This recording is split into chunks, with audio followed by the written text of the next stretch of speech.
hop, or commonly referred to as rap music, is one of the biggest genres or styles of music known throughout most of the world. Although not many know where the particular style of music came from, it was mainly listened to in the eastern part of the world, but throughout the past, there were many rappers and groups such as Digital Underground and LL Cool J, although none of them were like NWA, mainly known as Niggas with attitude. became an unique group because of their style of rap, background lyrics, and even apparel. NWA's music greatly impacted rap itself as well as the audience that heard it. Their background of police brutality, drugs, and poverty gave many listeners new things to hear about while possibly connecting to the music.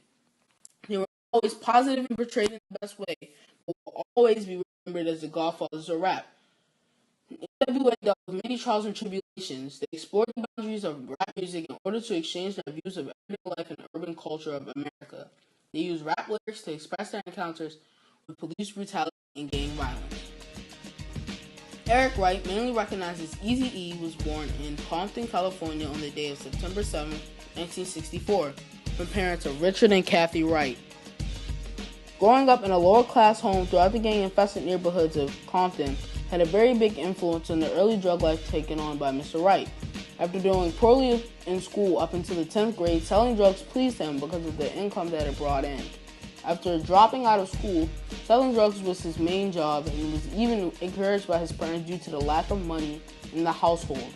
From having a job from middle school all the way up to being a grown man, this aided him to bailing out his friend and future group member Dr. Dre, then proceeding to open his own record label called Ruthless Records. Next, being the producer of the group was an important role taken on by a young man named Andre Young, known as Dr. Dre.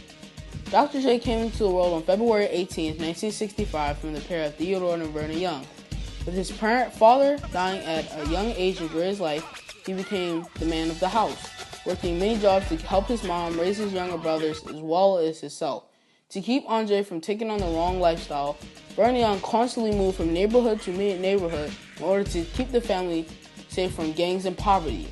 After finishing school, he became a DJ at a California club while also being in an R&B group named the World Class Wrecking Crew, wearing makeup and combing his hair alongside DJ Yella and two other group members. Over time, Dr. Dre had many unpaid parking tickets and various assault charges, which led him to being arrested and bailed out by Eazy-E. DJ Yella was introduced by Dr. Dre after being in a music group together. Antoine Caribbean, with the birthday of December 11, 1967, growing up, he did not have quite the same occupations as many other group members. When hitting the legal age of 18 years old, Yella jumped into the movie industry. But what you're thinking is way different from the type of movies DJ Yella starred in. He was interested in various adult movies and even shot over 300 movies. After being interviewed about his movies, he said, "It was fun, and I jumped into it like I do on a record." After the well-known O'Shea Ice Cube Jackson, born on June 15, 1969 in Baldwin Hills, California, growing up in a middle-class home, Cube mainly focused on school and writing lyrics. Although he wasn't born directly into Compton, him as well as his family all dealt with police brutality. But after years of writing rap lyrics, he joined a music group called CIA before joining NWA. Finally, Lorenzo Patterson, the fifth and final group member, was born into Compton, California in the month of June, specifically on the 14th in 1969. Growing up, like other group members, being African-American gang-infested neighborhoods had many consequences. Being harassed by police and having many trying to persuade the drug life, Renz was first introduced into the music industry when joining NWA in 1998, then later recording his first solo record in 1992. Not knowing their background, exploring their childhoods would include various encounters with police, gangs, and drugs, allowed them to be political rappers trying to deliver a worldwide message from urban African Americans on the way they were treated as second-class citizens. As said before, African Americans have been ridiculed, beaten, and enslaved for a better part of American history. These five men expose life for a black man what it is. So what is hip-hop? Hip-hop is a style of popular music of U.S. black and Hispanic origin, featuring rap with an electronic backing. A lot of the rappers in our mainstream media resonated or still resonate with NWA. NWA opened up an outlet for rappers to express and explain their social issues. Rap didn't always have this subculture of violence. The hardest rappers of this time before NWA with NWA's music, they introduced something that was very violent to our regular listeners, but to them it kept it real and it dealt with what they saw every day. This was their life and they simply expressed it. Without NWA, a lot of some of the better rappers of the years would not have existed or had such a positive reaction to. Rappers like Eminem, who rapped about his abusive day-to-day and dark life, was also molded or affected by Dr. Dre, a member of NWA.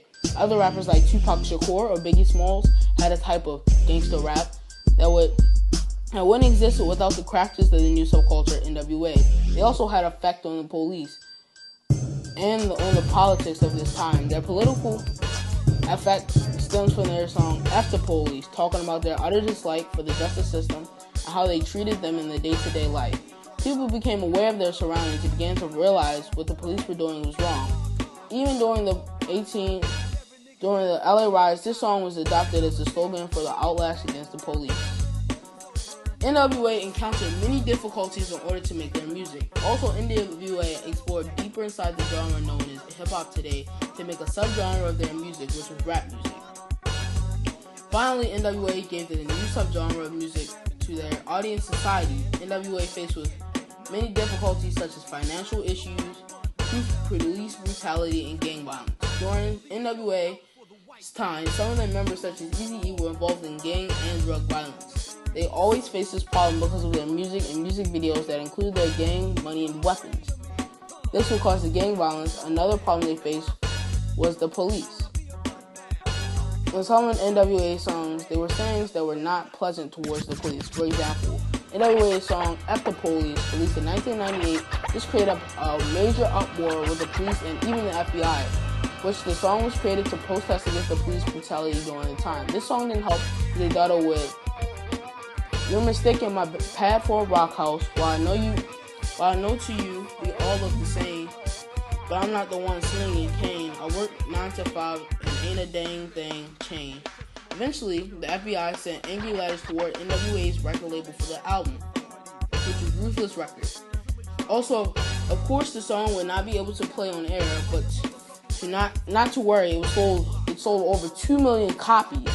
NWA is known for their rap music and also were the ones to make the subgenre of rap popular in the 1980s. What is rap anyway? Rap is a rapid, slangy, and boastful music rapped by one or more vocalists, which is exactly what NWA's music is like. The music included them saying rhythmic words with a nice beat in the background. NWA changed the genre of rap and put their own taste and feelings into it. This created space for more African American rappers that live in hood society or urban culture to be able to build upon the creations of NWA and for other genres to evolve. The subgenre of gangster rap entertained the audience with catchy rhythms and nice beats in the background to listen onto the radio while doing things. With rap, it created different moods and settings based on what they are rapping about, such as NWA would rap about the police brutality, gangs, women, and money. NWA gangster rap music put its viewers in the eyes of the members of NWA, giving them an overview of what African Americans go through on their daily lives in a hood society. Overall, NWA explored the boundaries of rap music in order to exchange their views of everyday life and the urban culture of America. They used rap lyrics to express their encounters with police brutality and gang violence.